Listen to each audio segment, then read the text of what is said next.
Hey everybody, I just want to take this opportunity to talk to you a little bit about what we're all talking about, which is the coronavirus. I don't have to tell you that we are living in incredible times, unprecedented times, really. And it's an opportunity for us as a church to be able to speak into what's going on in the world around us.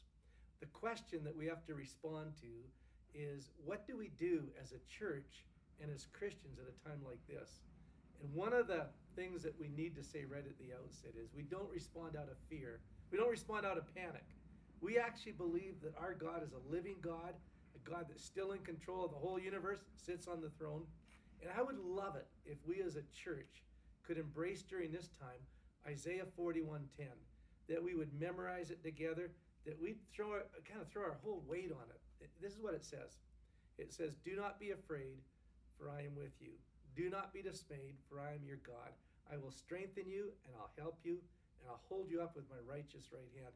I think that verse should be the verse that just guides us, directs us, gives us hope, gives us courage during the time that we're in right now. One of the things that we're going to do as a church is we're going to move all of our services online for the foreseeable future.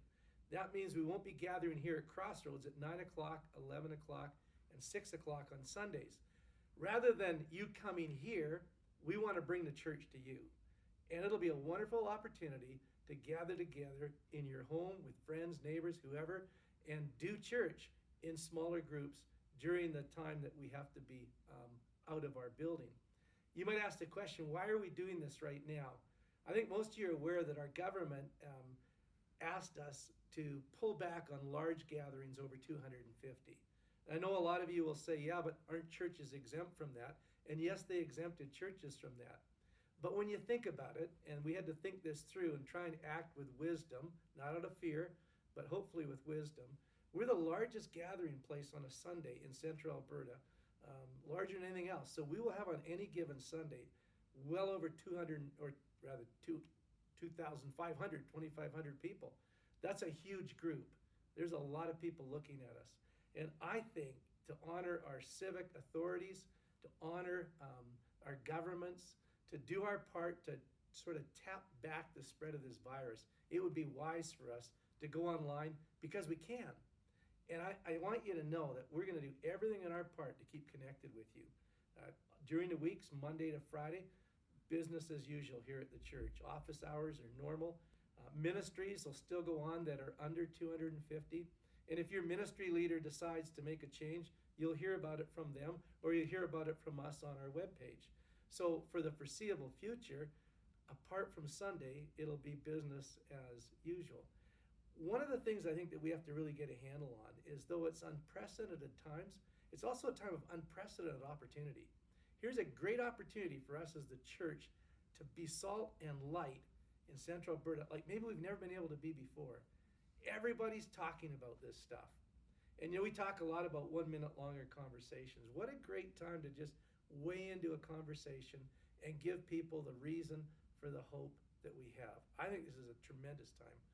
And I think for us as Christians, the art of neighboring, which Pastor Sean and myself have talked about in the past, is just something that we can just throw ourselves right into. We ought to all know our neighbors. We ought to be going to our neighbors, especially the vulnerable. Maybe you have single moms on your block, maybe elderly people, maybe people that have health issues. Why don't we give them our name and our number and say, you guys, if you need help, we're here.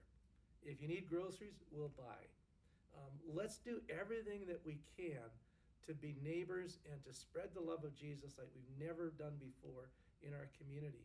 And maybe when we have our services on Sunday, why not say to maybe some of the people, your friends that don't know Jesus yet, hey, why don't you join me for brunch on Sunday? We're going to do church. And we'll make sure that we have a series going over the next few weeks that puts the spotlight fully on Jesus and offers hope for people that are living in fear. I have 3 asks of you as we go forward. Here's what they are. Number 1, I ask that you start listening to Jesus more than the news. Not saying don't listen to the news, but listen to Jesus more than the news. The news breeds fear and panic. Listening to Jesus builds faith, builds hope, and gives confidence. Secondly, I would ask that you learn to share with those in need. I know that you practice that, but we can do this in a much greater way. Let's go counter culture. Everybody's hoarding, everybody's stocking up. Let's practice giving away. Let's walk in a whole different direction. Thirdly, I would love it if you would tune in Sunday, because Sunday we're going to talk more about how we go forward as a church. We're going to talk more about the hope that we have. So please tune in Sunday, and we'll do our best to keep you as informed as we can.